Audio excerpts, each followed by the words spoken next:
Hi friends, welcome to our channel. இன்னைக்கு நம்ம சிம்பிளான பிரேக்ஃபாஸ்ட் ரெசிபி தான் பார்க்க போறோம். எப்பவுமே நம்ம தோசை சப்பாத்தின்னு தான் சாப்பிட்டுட்டு இருப்போம். இந்த மாதிரி ஒரு தடவை டிஃபரண்டான டேஸ்ட்ல செஞ்சு சாப்பிட்டு பாருங்க. நல்ல டேஸ்டா இருக்கும். இப்போ எப்படி பண்ணலாம்னு பார்க்கலாம்.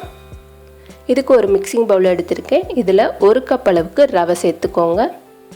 ரவை சேர்த்ததுக்கு அப்புறமா இது கூட 1/2 கப் அளவுக்கு ஃப்ரெஷ்ஷான தயிர் சேர்த்துக்கோங்க. புளிப்பு இல்லாமல் நல்லா ஃப்ரெஷ்ஷான தயிராக பார்த்து சேர்த்துக்கோங்க.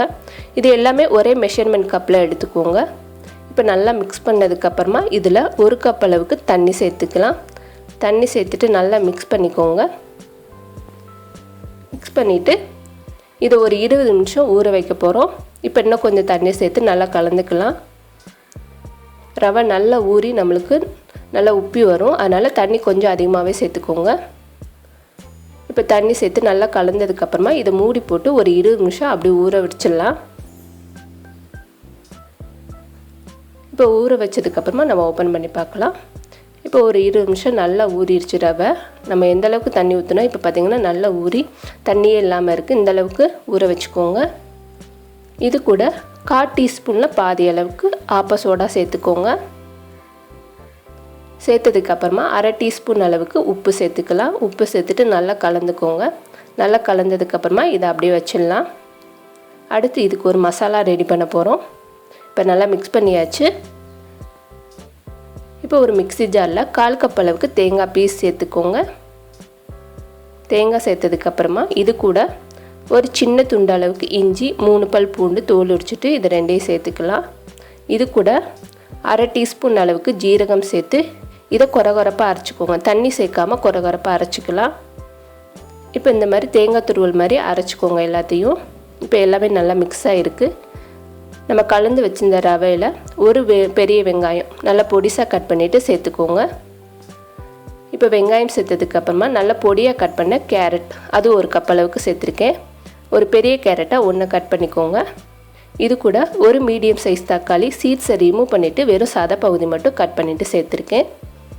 இது கூட ஒரு பச்சை மிளகாய் நல்லா பொடியாக கட் பண்ணிவிட்டு சேர்த்துக்கலாம்.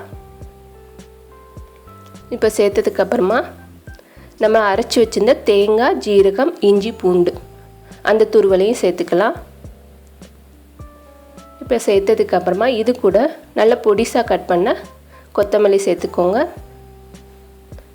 சேர்த்ததுக்கப்புறமா இது கூட மசாலா சேர்த்துக்கலாம். 1/2 டீஸ்பூன் அளவுக்கு தனியாத்தூள் சேர்த்துக்கோங்க. 1/4 டீஸ்பூன் கரம் மசாலா தூள் சேர்த்துக்கலாம். இன்றைக்கி நம்ம காரத்துக்கு பெப்பர் சேர்க்க போகிறோம். 1 டேபிள் ஸ்பூன் அளவுக்கு மிளகு தூள் சேர்த்துக்கோங்க. ஏற்கனவே நம்ம பச்சை மிளகா சேர்த்துருக்கோம், மிளகு தூள் வேறு சேர்த்துருக்கோம். உங்களுக்கு காரம் பத்தலைன்னு இன்னும் ஒரு 1/2 டீஸ்பூன் அளவு கூட பெப்பர் தூள் சேர்த்துக்கலாம். இப்போ நல்லா கலந்ததுக்கப்புறமா இதை நம்ம வேக வைக்க போகிறோம். இன்றைக்கி நம்ம கடாயில் தான் இதை வேக வைக்க போகிறோம். இதுக்கு ஒரு 2 டேபிள் ஸ்பூன் அளவுக்கு தேங்காய் எண்ணெய் எடுத்துக்கோங்க. இந்த டிஷ்ஷுக்கு தேங்காய் எண்ணெய் சேர்க்காம நல்ல ஒரு ஃப்ளேவரும் நல்ல ஒரு டேஸ்ட்டும் கொடுக்கும். இது கூட ஒரு 1/2 டீஸ்பூன் அளவுக்கு கருப்பு எள்ளு சேர்த்துருக்கேன். இது நீங்கள் விருப்பப்பட்டால் சேர்த்துக்கலாம், இல்லைன்னா அவாய்ட் பண்ணிடலாம். இப்போ எல்லா சைடும் ஈவனாக பரவலாக தூவிட்டு இதுக்கு மேலே நம்ம கலந்து வச்சுருந்த ரவை கலவையை சேர்த்துக்கோங்க. நான் இன்றைக்கி கடாயில் வச்சு வேக வச்சுருக்கேன். நீங்கள் கடாயில் வச்சு வேக வைக்க விருப்பம் இல்லாட்டினா தோசைக்கல்லில் குட்டி குட்டி ஊத்தப்பம் மாதிரி கூட ஊற்றிக்கலாம். இல்லைன்னா குக்கரில் ஊற்றிட்டு வெயிட் போடாமல் நீங்கள் அப்படியே மூடி வச்சுருங்க. நல்லா வெந்துடும். லைட்டாக ஏர் வெளியே போகிற அளவுக்கு நம்ம மூடி போட்டு மூடி வச்சுருங்க. இதை ஒரு 15 நிமிஷம் அடுப்பை சிம்மில் வச்சு வேக வைக்க போகிறோம். நல்லா அடியில் மொறுமொறுப்பாக வரணும். நல்ல ஒரு கோல்டன் கலர் வந்தட்டி திருப்பி போட்டுக்கலாம். இப்போ ஒரு 15 நிமிஷம் ஆயிடுச்சு. இப்போ பார்த்திங்கன்னா அடியில் நல்லா சூப்பராக வெந்திருக்கும். நம்மளுக்கு நல்லா ஈஸியாக எடுக்க வரும். இதை அப்படியே திருப்பி போட்டுட்டு இன்னும் ஒரு 10 நிமிஷம் வேக வச்சுக்கலாம். மொத்தம் ஒரு 25 நிமிஷம் நல்லா வெந்துடும். இதை அப்படியே திருப்பி போட்டுட்டு இதுக்கு மேலே இன்னும் கொஞ்சம் ஆயில் சேர்த்துக்கலாம். இன்னும் ஒரு டேபிள் ஸ்பூன் அளவுக்கு ஆயில் சேர்த்துக்கோங்க. இதுக்கு கொஞ்சம் எண்ணெய் கூட தான் தேவைப்படும். அப்போ தான் நம்மளுக்கு சாப்பிட்றப்ப நல்லா டேஸ்ட்டாக இருக்கும். மேலே நல்லா கிறிஸ்பியாக இருக்கும், உள்ளே நல்லா சாஃப்டாக இருக்கும். இப்போ ஒரு 10 நிமிஷம் ஆயிடுச்சு. நம்மளோட டேஸ்டியான பிரேக்ஃபாஸ்ட் ரெசிபி ரெடி ஆயிடுச்சு. இது பார்த்திங்கன்னா நல்லா மேலே கிறிஸ்பியாக இருக்கும், உள்ளே நல்லா சாஃப்டாகவும் மேலே நல்லா கிறிஸ்பியாகவும் இருக்கும். இது கூட சாஸ் தொட்டு சாப்பிட்டு பாருங்கள், நல்லா டேஸ்ட்டாக இருக்கும்.